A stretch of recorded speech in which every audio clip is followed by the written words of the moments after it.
Тоа што ние го правиме за бегалците е символично, а тоа што треба меѓународната заедница да го направи е вистинското, вели Јасмин Реџепи од невладината Легис.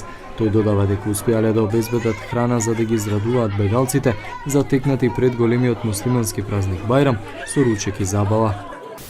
Интензитетот на тој забавен карактер на чувствувањето на празниците веќе големи се чувствува во двата центри, во Табановци и во Вино Гевгелие.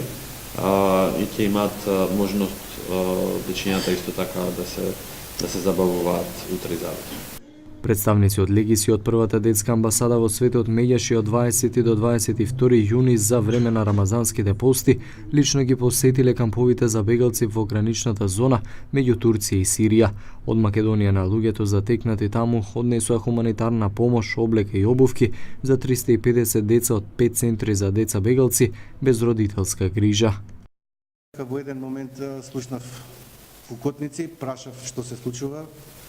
Ми кажа дека тоа се случува многу често, не можев да верувам дека границата беше буквално иззидана со зид, беден.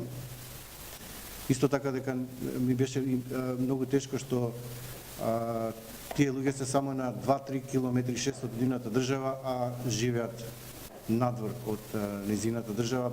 Хуманитарната помош е обезбедена преку средства собрани од граѓаните на Република Македонија за време на кампањата Македонија со љубов за Алепо.